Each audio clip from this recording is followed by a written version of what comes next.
첫사람 아담과 그의 아내가 하나님께 범죄하여 하나님의 낯을 피해서 숨었습니다. 동산 나무 사이에 자신의 몸을 가리고 자신의 수치를 가리기 위해서 무화과 나무 잎으로 그 자신의 부정을 가렸을 때, 그때 이 첫사람들의 그 실패 이후에 범죄한 인생들, 죄인인 우리 인생들이 가지고 있는 중요한 죄의 유혹이 하나 있습니다. 그것은 모든 사람들이 누구든지 자신이 숨기고 싶은 유혹을 받을 때 자신의 수치를 정직하고 진실하게 누군가에게 드러내야 할 때 그것을 가리는 것이고, 또 하나는 보여주고 싶고 드러내고 싶은 자기가시의 그 유혹 가운데 자기를 숨겨야 하는 그 경건의 비밀을 지켜가는 것, 이것에서 모든 사람들이 다 실패합니다. 자신의 수치를 가리기에 급급하고 자기를 과시하기에 끊임없이 계속해서 그 자기 자랑과 자기애를 드러내는 그 어리석은 인생들의 모습, 그것이 바로 우리의 연약한 본성의 실체라는 것입니다. 우리 모두가 직면하고 있는 이 죄의 유혹, 이 두려운, 이 경건의 비밀을 잃어버린 우리들의 연약한 모습들, 오늘 주님께서는 우리의 사람에게 옳게 보이기 위해서 외식하는 어리석은 그 불경건, 그것을 지적하시면서 우리에게 참된 경건이 무엇인지 그 복음의 비밀을 우리에게 가르쳐 주십니다. 여러분, 사람들이 자신의 죄의 수치를 가리기 위해서 포장하는 것, 그것을 오늘 본문에는 외식이라는 한 단어로 나타냈습니다. 여러분, 외식이라고 하는 것은 경건치 못한, 더럽혀진, 이런 의미를 가지고 있는데, 이 외식이라는 단어가 연결되어 있는 그 단어의 원형을 추적해 보면 위선자, 그리고 가면을 쓴 연기자, 이런 의미가 포함되어 있습니다. 그러니까 외식이라고 하는 것은 사람들 앞에서 자신의 수치를 가리기 위해서 변장한 그 배우가 마치 연기를 하듯이 포장한 상태에서 자신을 과장된 모습으로 드러내는 것, 그렇게 더럽혀진 경건, 그것이 바로 외식이라는 것입니다. 여러분, 우리의 신앙의 위기가 여기에 있습니다. 우리가 많은 사람들 앞에서 포장된 모습으로 우리의 내면 속사람, 그 정직한 모습을 진실하게 진리의 말씀 앞에 대면해 보는 것이 아니라 많은 사람들 앞에서 자기를 가리고 그 수치를 덮기에 급급한 외식하는 모습으로 가면을 쓰고 종교 생활을 하는 것이 우리들의 부끄러운 모습이라는 것입니다. 그럼 오늘 주님께서 그런 우리의 연약한 부끄러운 실상들, 그것을 정확하게 다시 드러내시면서 무엇이 우리의 참된 경건인가를 말씀해 주실 때, 우리가 이 경건의 비밀을 생각하기에 앞서서 중요하게 우리가 먼저 기억해야 하는 신앙생활의 대전제가 있습니다. 우리의 믿음의 대전제라고 할 수 있는 믿음의 원리, 가장 중요한 신앙의 전제, 그것은 모든 하나님의 백성들은, 모든 하나님의 사람들, 성도는 바로 하나님의 눈동자 앞에서, 그의 시선 앞에, 코람데오, 하나님의 임재 앞에 서 있는 존재라는 것입니다. 그럼 우리 모두는 하나님의 눈동자 앞에 있는 존재입니다. 하나님의 시선을 우리는 가릴 수 없고, 하나님의 그 엄위하신 하나님의 공의의 그 시선, 하나님의 긍휼과 사랑의 시선, 하나님의 우리를 향한 그 하나님의 눈동자가 우리를 감찰하고 계신다는 것, 이것이 우리 신앙의 가장 중요한 전제라는 것입니다. 하나님 앞에서 살아가는 성도, 그 코람데오의 삶을 살아가는 우리 성도들이, 그런데 하나님 앞에서 우리의 존재를 세우는 것이 아니라 사람에게 보이기 위해서 우리의 행위들을 포장합니다. 오늘 본문 1절 말씀 보시죠. 사람에게 보이려고 그들 앞에서 너희 의를 행하지 않도록 주의하라. 그리하지 아니하면 하늘에 계신 너희 아버지께 상을 받지 못하느니라. 주님께서 이 산상수훈의 말씀을 통해서 특별히 마태복음 6장에 이 거짓된 경건, 외식하는 그 경건의 행태들을 드러내기 위해서 유대인들이 중요하게 지켜야 했던 경건의 실천 3가지를 말씀해 주십니다. 그것은 바로 구제와 기도와 금식에 관한 중요한 가르침입니다. 많은 사람들이 이 구제 그리고 기도, 금식을 하는 데 있어서 많은 사람들이 사람에게 보이기 위해서 사람 앞에서 의를 행하는 어리석은 모습들이 있었다는 것입니다. 여러분, 그러면 왜 사람들이 그토록 사람들의 시선을 의식하면서 사람들 앞에서 의를 행하려고 하는 것입니까? 그 목적이 무엇입니까? 왜 사람들 앞에서 자기의 의를 행하려고 하는 그 동기를 가지고 있는 것입니까? 오늘 본문 2절 말씀 보시죠.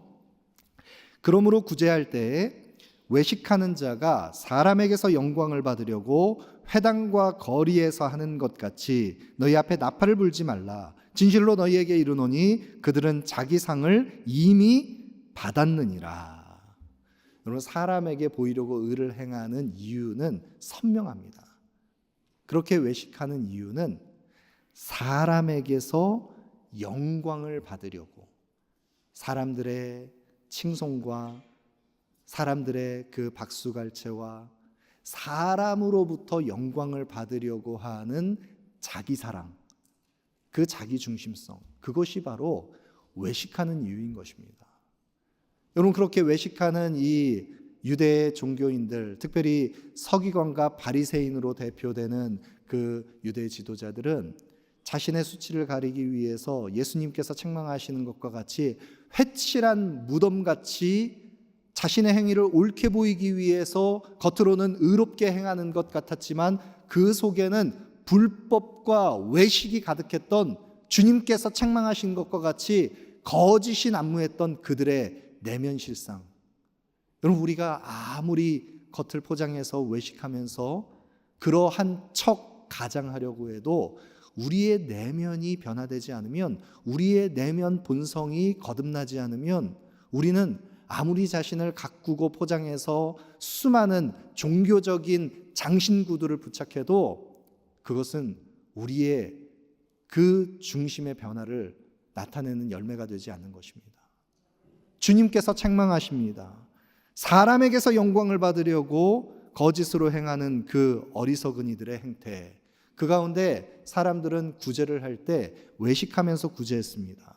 여러분, 당시의 배경을 보면 유대의 그 회당과 성전의 구석진 곳에는 침묵의 방이라고 불리는 구제를 위한 작은 방이 마련되어 있었다고 합니다. 여러분, 이 구제를 위한 침묵의 방은 입구가 2갈래로 나뉘어져 있습니다. 그래서 이 출입할 수 있는 입구가 그 양쪽으로 터져 있는 그 문 가운데 누군가가 와서 구제를 하기 위해서 구제품을 그 방에 가져다 놓으려면 그 방 한켠에 열려있는 문으로 들어와서 조용히 그 구제물을 놓고 가면 되는 것입니다. 그리고 구제받기 원하는 대상이 있다면 조용히 또 다른 출입구로, 사람들이 볼 수 없는 출입구로 와서 그 방에 들어와서 구제품을 조용히 가져가면 됐던 침묵의 방이 있었다고 합니다. 여러분, 그런데 서기관과 바리새인들은, 유대의 그 종교 생활을 하는 이들은, 그들은 그 은밀하게 구제할 수 있는 그것을 거부하고 나팔을 불면서 사람들 앞에 큰 소리로 자기의 구제 그 선행을 드러내면서 자기를 과시하면서 그렇게 구제했다는 것입니다. 여러분, 이 큰 소리로 나팔을 불면서 구제하는 것이 어떤 의미에서는 많은 사람들이 구제받을 수 있도록, 그 구제의 현장으로 나오도록 광장과 또 거리에서 사람들을 구제하면 더 좋은 것 아닙니까? 그러나 실상은 그러하지 않습니다. 그들의 마음의 동기 속에는 사람에게서 영광을 얻기 위해서 그 마음의 동기 가운데 사람을 통해서 자기 사랑을 충족하려고 하는 어리석은 본성, 그것이 인간의 어리석은 본성 속에 있다라는 것입니다. 여러분, 그런 어리석은 인생들에게 주님께서 말씀하십니다. 내가 구제할 때 내 오른손이 하는 것을 왼손도 모르게 할 만큼 은밀하게 구제하라. 그리하면 은밀한 중에 보시는 내 아버지께서 갚으시리라. 여러분, 왜 우리가 구제를 행할 때 큰 소리로 나팔을 불면서 구제하면 안 되는 것입니까? 우리가 은밀한 중에 구제하는 것, 물론 그런 아름다운 모습도 좋지만 더 많은 사람들에게 효과적으로 우리가 구제하기 위해서 나팔을 좀 불면 안 됩니까? 여러분, 그런데 이 본문에 대해서 마틴 로이드 존스 목사님께서는 어떻게 주의를 하셨냐면, 만약 우리가 나팔을 불면서 큰 소리로 구제하는 그런 행태를 드러내는 자기의 마음의 동기 속에는 어떤 그 마음에 작용하는 동기와 심리가 그 속에 작동하는 것이냐면, 마치 자신의 선행이 노골적으로 드러나야 하는 그 마음을 가지고 있는 그 사람의 행위 속에는 마치 채무관계에 있는 누군가에게 장부를 마련해서 그 장부에 낱낱이 그 채무를 기록하는 것과 같은 것이다. 그래서 오른손이 하는 것을 왼손이 모르게 할 정도로 자기의식을 잃어버릴 정도로 은밀하게 구제하지 않고 그것을 기억하고 전시효과를 나타내면서 많은 사람들에게 구제하는 그 사람의 동기 속에는 반드시 기록된 그 장부에 그 기록된 것에 내가 베푼 구제가 나에게 돌아올 보상이 되어야 됩니다. 그래서 그것이 사람들의 인정이든 사람들의 그 은근히 그 사람을 추워 세우는 그 높임이든 반드시 보상해야 하는 그 손익계산서의 장부에 기록된 그것을 내가 받아야 하는 것처럼 많은 사람들이 그런 선행을 베푼다는 것입니다. 여러분, 그러나 주님께서 말씀하십니다. 오른손이 하는 일을 왼손이 모르는 듯 은밀하게 구제하라. 그리하면 은밀한 중에 보시는 내 아버지께서 갚으시리라. 여러분, 주님께서는 은밀하게 우리의 모든 것을 감찰하시는 분이십니다. 여러분, 주님의 그 은밀함이, 여기서 은밀하다라고 하는 그것은 숨겨져 있다, 비밀한, 이런 의미를 가지고 있는데, 여러분, 살아계신 하나님은 우리의 눈에, 우리의 그 육체의 시각에 그 살아계신 하나님의 그 현현이 나타나지 않기 때문에 마치 하나님께서 일하시는 것은 하나님은 숨어 계신 하나님이신 것처럼 우리의 믿음이 흔들릴 때가 있습니다. 하나님이 어디 계시나? 우리의 삶 가운데, 우리의 신앙생활 가운데 살아계신 하나님은 어디에서 역사하시고, 하나님이 살아계시다면 우리의 그 눈으로 좀 직접 보여지고 손으로 붙잡혀지는 그런 하나님이시면 좋을 텐데, 하나님은 숨어 계신 듯합니다. 그러나 성경은 말씀합니다. 살아계신 하나님, 은밀한 중에 보시는 하나님은, 숨어 계신 하나님은 반드시 우리의 모든 것을 보고 계십니다. 코람데오, 하나님의 눈동자 앞에서 하나님은 우리의 모든 행위뿐만 아니라 우리의 마음 중심의 동기까지 모두 감찰하시는 살아계신 하나님이십니다. 그 살아계신 하나님께서, 은밀한 중에 보시는 주님께서 은밀한 중에 우리에게 비밀한 하나님의 그 보배로운 그 하나님의 기업, 그 보배와 같은 영적 기업으로 우리에게 갚으시리라 주님 약속하십니다. 여러분, 외식하는 자의 구제가 이러했다면 기도 생활은 어떠했겠습니까? 5절 말씀 보시죠. 또 너희는 기도할 때에 외식하는 자와 같이 하지 말라. 그들은 사람에게 보이려고 회당과 큰 거리 어귀에 서서 기도하기를 좋아하느니라. 내가 진실로 너희에게 말하노니 그들은 자기 상을 이미 받았느니라. 여러분, 사람들이 기도할 때도 외식하면서 기도합니다.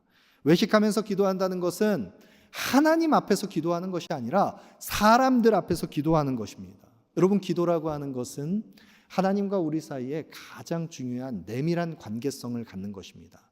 가장 거룩하고 가장 친밀하고 가장 내밀한 그 하나님과의 교통 속에 우리의 마음의 지성소를 하나님께 내어드리고 우리의 마음 중심에서 하나님과 연결되는 시간이 바로 기도입니다. 그런데 우리가 외식하게 되면 이 가장 거룩하고 가장 진실하고 가장 친밀한 사랑을 나누어야 하는 그 기도의 시간조차도 그 죄가 유입돼서 외식하는 죄를 범할 수 있게 된다는 것입니다. 가장 경건하고 비밀한 그 믿음의 아름다움을 가져야 하는 그 기도 생활이 죄로 인해서 더럽혀지는 것.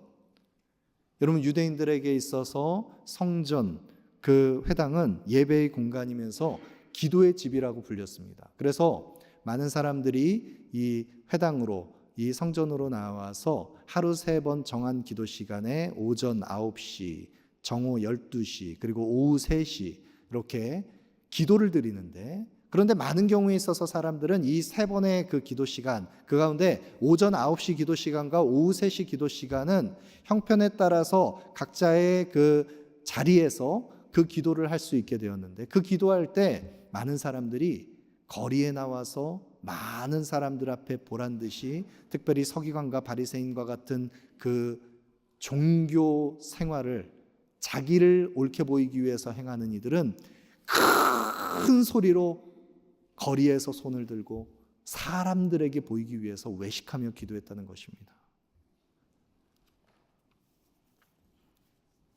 다른 일을 의식하면서 타인의 칭찬을 염두에 두고서 외식하면서 기도하는 그들에게 주님 말씀하십니다. 6절 말씀입니다. 너는 기도할 때 내 골방에 들어가 문을 닫고 은밀한 중에 계신 내 아버지께 기도하라. 은밀한 중에 보시는 내 아버지께서 갚으시리라. 여러분, 외식하는 기도가 왜 잘못된 것입니까? 외식하는 기도가 잘못된 것은 그 기도의 대상이 잘못되었기 때문입니다. 기도는 하나님께 드리는 것입니다. 우리의 마음을 진실하게 하나님 앞에 내어드리고 우리의 마음의 지성소, 그 마음 중심으로 하나님과 연결되는 시간이 바로 기도입니다. 하나님께 드리는 것이 바로 우리의 기도인데, 지금 이 외식하는 자들의 기도는 사람들에게 자신을 보이기 위해서 사람 앞에서 기도하는 것입니다. 그런 이들에게 주님께서 너는 내 골방에 들어가서 문을 닫고 기도하라. 여러분, 그러면 우리가 기도할 때 주님께서 말씀하신 것처럼 우리가 다 공적 예배의 자리에서나 아니면 함께 기도드리는 기도의 공적 모임이나 그 함께 드리는 그런 기도가 아니라 꼭 우리가 골방에 들어가서 조용히 하나님과 단독자로 서서 그렇게 기도의 형태가 그렇게만 해야 한다는 것을 의미하는 것입니까? 이것이 특정한 시간과 장소를 의미하는 것입니까? 그렇다기보다는 이 골방의 기도는, 주님께서 말씀하시는 이 골방의 기도는 가장 중요한 그 골방에서 하나님과 마주하는 것처럼 우리의 마음 중심이 하나님께 열려서 하나님을 향하여 열려있는 마음의 지성소가 주님께만 그 마음을 온전히 드리는 기도, 하나님께 입닿는 그 기도, 사람을 의식하지 않고 우리 기도를 들으시는 하나님 앞에서 드리는 기도, 그 기도가 바로 골방의 기도, 하나님 앞에 나아가는 그 보배로운 기도인 것입니다. 여러분, 이 골방의 기도, 이 기도의 비밀을 발견한 이들마다 하나님께서 허락하시는 경건의 비밀을, 큰 경건의 비밀을 그들이 얻게 되었습니다. 여러분, 성경에 한나를 보면 한나는 원통한 심정을 가졌습니다. 아이를 구했지만 아들이 없는 그 원통함을 가지고 한나가 하나님 앞에 기도할 때 엘리 제사장이 술에 취했다 책망할 만큼 하나님 앞에 간절히 마음을 쏟아놓는 그 한나가 하나님과 심정이 통했을 때, 그 마음의 지성소가 하나님께 열렸을 때 하나님과 심정이 통한 한나는 분별합니다. 그 패역한 시대, 엘리 제사장을 통해서 엘리의 아들들이 패역한 일을 행하는, 하나님을 예배하는 하나님의 아들들이 없는 그 시대에, 그 어두운 영적 실상을 바라보면서 하나님과 심정이 통한 한나가 하나님께서 기도응답으로 허락하신 그 사랑하는 아들 사무엘을, 그 시대를 섬기는, 하나님을 섬기는 아들로 내어주는 경건의 비밀을 소유한 자.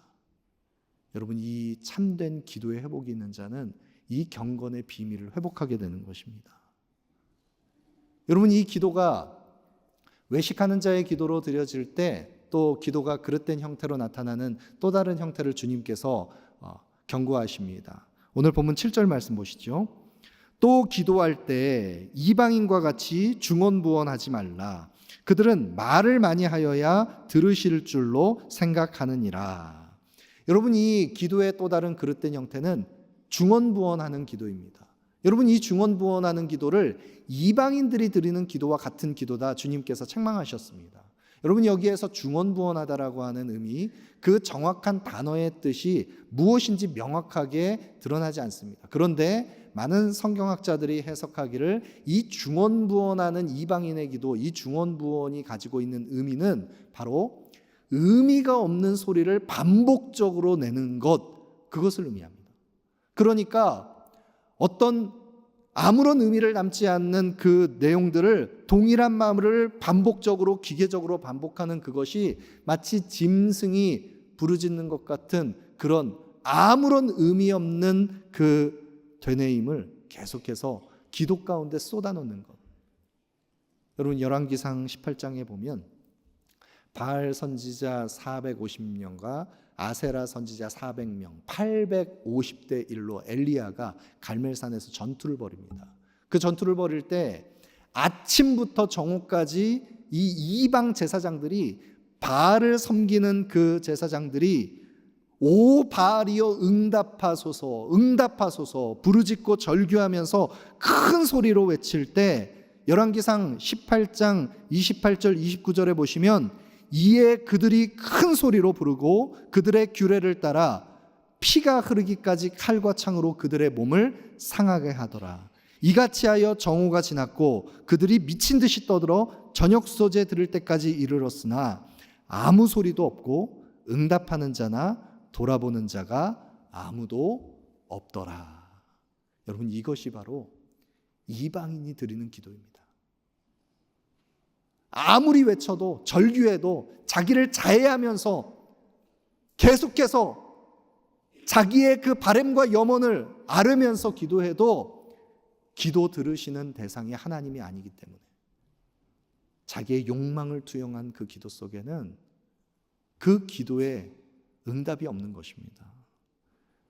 여러분, 바울이 에베소에서 복음을 전할 때 바울이 그 복음을 전하는 것을 통해 큰 역사가 나타나고 그래서 신전이 무시당하고 자신들의 신전 영업을 하는 것이 방해되는 것에 분개했던 사람들이 격동하면서 소요를 일으켜서 그가 유대인인 줄 알고 큰 소리로 외쳐서 크다 에베소 사람이여 아데미여 그렇게 외치면서 2시간을 계속해서 아데미를 향해서 큰 소리로 부르짖습니다. 그러나 아무 일도 일어나지 않습니다. 여러분, 이것이 바로 이방인이 드리는 기도, 이것이 바로 중언부언하는 기도, 기도 들으시는 하나님께 드리는 기도가 아니라 우리의 욕망이 투영된 기도, 그것을 주님께서는 경계하시는 것입니다. 그럼 주님께서는 우리의 기도를 들으십니다. 은밀한 중에 우리가 드리는 하나님께 우리의 마음을 쏟아놓는 기도, 하나님께서 반드시 들으십니다. 주님께서는 우리가 큰 소리로 외쳐서 하나님을 절규하면서 그 바알 선지자 같이 기도하지 않아도 우리의 작은 신음소리까지 귀 기울여 들으시고 응답하시는 인격적인 하나님께서, 아니 어쩌면 더 나아가서 우리가 미처 구하지 않은 것까지 세밀하게 우리의 모든 것을 아시고 공급하시고 돌보시고 사랑으로 역사하시는 하나님께서 우리 기도를 들으시는 것입니다. 여러분, 그 하나님께 우리의 마음의 지성소가 회복되어서 우리의 마음의 골방이 회복되어서 정직한 기도, 진실한 기도로 하나님과 참된 관계를 회복하는 우리 모두가 되기를 소망합니다. 우리가 외식하는 기도를 벗어나서 경건의 비밀을 가진 그런 기도자로 주님 앞에 서기를 원합니다. 주님께서 마지막으로 이 경건의 실천 가운데 외식하는 또 다른 그 거짓된 종교 행태, 금식에 대한 예를 드십니다. 오늘 본문 16절부터 18절까지의 단락에 보시면 주님께서는 외식하는 자들과 같이 많은 사람들에게 보이기 위해서 금식하는 이들의 그 행태가 마치 자신을 슬픈 기색을 하면서 얼굴을 그렇게 흉하게 만들고 내가 금식하고 있다는 것을 많은 사람들에게 다 떠벌려서 보여주듯이 그 요란하게 금식하는 그런 어리석은 이들의 외식하는 금식에 대해서 주님께서 책망하십니다. 너희는 오히려 도리어 머리에 기름을 바르고 얼굴을 씻으라고 말씀하십니다. 여러분, 그러면 주님께서 말씀하시는 이 참된 금식의 의미는 무엇입니까? 여러분, 성경 속에 금식에 대한 많은 예들이 나옵니다. 성경에서 금식했던 많은 그 성경의 믿음의 사람들의 모습 가운데 모세도 금식을 했고 다윗도 금식을 했고 또 다니엘도 엘리야도 또 수많은 개인뿐만 아니라 공동체가 함께 하나님 앞에 미스바 대성회로 모인 것과 같이 공동체가 하나님 앞에 금식했던 것이 성경 속에 많이 나옵니다. 또 요나서에 보면 그 요나가 증거했던 하나님의 회개의 역사, 그 복음의 메시지를 듣고 니느웨 백성들이 회개하면서 탄식하면서 금식했던 것을 볼 수 있습니다. 에스더도 금식했습니다. 죽으면 죽으리라. 아하수에로 왕 앞에 나아갈 때 유다 백성들과 함께 사흘을 밤낮으로 금식하면서 기도하고 하나님 앞에 결단했던 에스더의 모습도 볼 수 있습니다. 여러분, 그런데 성경 속에 나오는 이 수많은 금식의 예들은 하나님께서 명예에서 금식한 것이 아니라 하나님 앞에 자원하는 마음으로 겸비한 심령으로 주님을 더욱 사랑하며 주님을 의지하고 나는 하나님께 속한, 하나님이 아니면 내 생명의 존재 근원이 오직 주께 있습니다. 긍휼히 여겨주시옵소서. 이 간절한 고백 가운데 하나님을 의지했던, 하나님을 사랑하는 자들의 금식, 그것이 성경 속에 수많은 예들이 나와 있습니다. 여러분, 금식은, 참된 금식은, 주님께서 기뻐하시는 금식은 흉악의 결박을 풀어내고 하나님을 사랑하는 자가 하나님을 더욱 의지하고 참된 경건을 나타내는 금식, 그것을 주님께서 기뻐하시는 것입니다. 내가 때를 써서 무언가 간절하게 내가 원하는 것을 얻어내기 위해서 시위하듯이 금식하는 것이 아니라 하나님을 사랑하는 자가 금식하는 것입니다. 그래서 성경에는 하나님의 백성들에게 율법이 정한 금식, 그것은 1년에 단 한 차례 대속죄일을 기념할 때 어린 양의 피로 구속을 받은 하나님의 백성들이 내가 하나님께 속해 있는 자임을 고백하면서 나의 구원은 오직 하나님께 있다는 것을 고백하면서 드리는 금식, 그 금식을 성경이 말씀합니다. 우리에게 더 많은 것을 율법이 요구하지 않습니다. 그런데 서기관과 바리새인들은 이 율법의 요구를 넘어서서 일에 2번씩 금식을 했습니다. 일에 2번씩 금식을 할 때 월요일과 목요일에 금식을 하면서 서기관과 바리새인들은 예수님께서 누가복음 18장에 보시면 책망하시는 것과 같이 또 자기를 의롭다고 믿고 다른 사람들을 멸시하는 이 바리새인들, 그들은 금식하며 기도하면서 이렇게 기도합니다. 하나님이여, 나는 다른 사람들과 같이 토색, 불의, 간음하는 자와 같지 않습니다. 또 저 세리와 같지 않습니다. 하나님, 나는 일에 2번 금식합니다. 또 소득의 11조도 이렇게 드립니다. 하나님, 나는 이렇게 경건한 자입니다.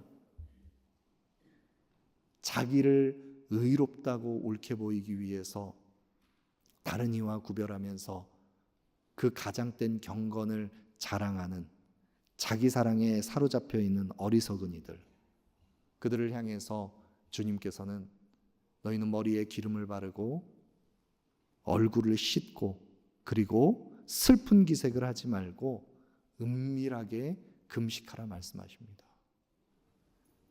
여러분, 참된 금식은, 그 동기는 주님을 사랑하는 것이어야 합니다.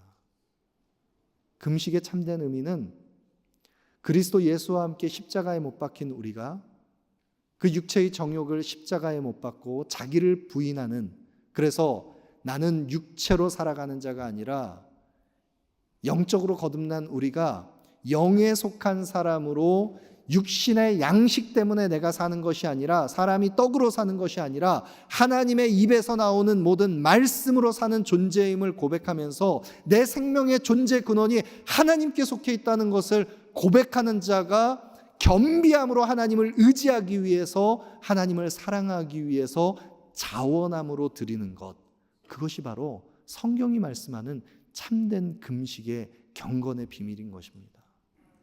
여러분, 우리 모두가 주님을 더욱 사랑하는 자로 주님께서 기뻐 받으시는 참된 경건의 비밀을 회복한 자로 서기를 원합니다. 여러분, 우리가 주님께서 말씀하시는 이 구제와 기도와 금식에 외식하는 형태들, 그렇다면 참된 경건의 비밀을 주님께서 말씀해 주실 때 우리가 이 주님께서 경계하도록 말씀하시는 이 내용들을 통해서 거듭 확인하게 되는 것이 있습니다. 그것은 무엇이냐면, 죄가 가지고 있는 굉장히 교묘하고 위험한 그 파괴력, 그 죄의 무서움은 바로 우리가 가장 거룩하고 경건해야 한 그 아름다운 믿음마저도, 그 경건 생활마저도 교묘하게 틈타서 그 죄가 교묘하게 유입되면 자기 애에 붙들린 그 자기 의를 쫓기 위해서 하나님의 의를 막아서는 그 죄의 무서운 파괴력이 언제든지 우리를 넘어뜨릴 수 있다는 것, 외식할 수 있게 우리를 미혹할 수 있다는 것. 여러분, 우리는 이것을 경계해야 합니다. 교묘하게 우리의 마음에 침투해서 거룩한 경건마저도 외식으로 바꿔버리는 그 죄가 우리를 자기 숭배, 자기 도취, 자기 관심, 자기에게 집중하고 자기를 자랑하고 자기 과시를 하면서 자기 의를 획득하게 만드는 이 죄의 무서운 파괴력, 여러분, 이것을 우리는 경계해야 합니다. 그리고 우리는 하나님을 더욱 사랑하는 자가 되어야 합니다. 외식하는 자가 아니라, 가면을 쓴 신앙생활을 하는 것이 아니라, 참된 나의 본성을 십자가의 복음 안에서, 진리의 빛 안에서 나를 비춰보고 그 거짓의 가면을 벗어버리고 사람에게 옳게 보이려고 사람의 영광을 구하면서 자기를 포장하는 것이 아니라, 코람데오, 하나님의 눈동자 앞에서 행하는 자, 그는 나의 모든 것을 판단하시리가 바로 오직 주님 한 분이시라는 것을 고백합니다. 여러분, 이 믿음의 고백을 가진 사도 바울은 나를 판단하시리, 유일한 나의 삶의 주권자, 판단자는 살아계신 하나님 한 분이시라는 것을 고백하면서 고린도전서 4장 3절부터 5절까지의 말씀에 보시면, 너희에게나 다른 사람에게나 판단받는 것이 내게는 매우 작은 일이라. 나도 나를 판단하지 아니하노니 내가 자책할 아무것도 깨닫지 못하나 이로 말미암아 의롭다함을 얻지 못하노라. 다만 나를 심판하시는 이는 주시니라. 그러므로 때가 이르기 전 곧 주께서 오시기까지 아무것도 판단하지 말라. 그가 어둠에 감추인 것들을 드러내고 마음의 뜻을 나타내시니 그때에 각 사람에게 하나님으로부터 칭찬이 있으리라. 여러분, 사도 바울이 누구입니까? 다메섹에서 예수 그리스도를 만나고 교회를 잔멸하려고 핍박했던 그가 교회를 위하여, 그리스도의 십자가 복음을 위해서 육체의 남은 때를 십자가의 고난으로 채웠던 바울입니다. 그런 바울이 복음을 위해서 자신의 전생애를 전제와 같이, 화목제물과 같이, 소재와 같이 다 쏟아냈던 그 바울이, 복음을 위해서 그렇게 헌신했던 바울이라면 자기 자신에 대해서 조금이라도, 많은 사람들이 그렇게 평가하는 것처럼 자기 자신에 대해서 조금이라도 긍정적인 자기 사랑을 가지고 의롭다고 평가할 무언가를 주장할 수 있지 않겠습니까? 그러나 바울은 고백합니다. 나도 나를 판단하지 아니하노니. 나를 판단하시리는 오직 주님이시라는 그 고백 안에서 하나님의 눈동자 앞에서 표대 되신 주님을 바라보고 복음을 위하여 자신을 내어준 바울처럼 우리 모두가 많은 사람들 앞에서 세상이 평가하는 어떤 기준, 세상의 유행과 시류에 민감하게 반응하면서 내가 사람들에게 어떻게 보일까 포장된 경건 생활을 하는 것이 아니라 진리의 말씀 앞에 나를 비춰보고 하나님 앞에서 나를 온전히 거룩한 산 제물로 드리고 자기의를 추구하면서 자기 사랑을 충족하는 어리석은 위선의 모습이 아니라 하나님을 더욱 사랑함으로 그리스도를 더욱 사랑하는 하나님의 사람으로 코람데오 주님 앞에 살아가는 저와 여러분 우리 모두가 되기를 소망합니다. 그 참된 경건의 비밀을 회복하는 우리 모두가 되기를 소망합니다.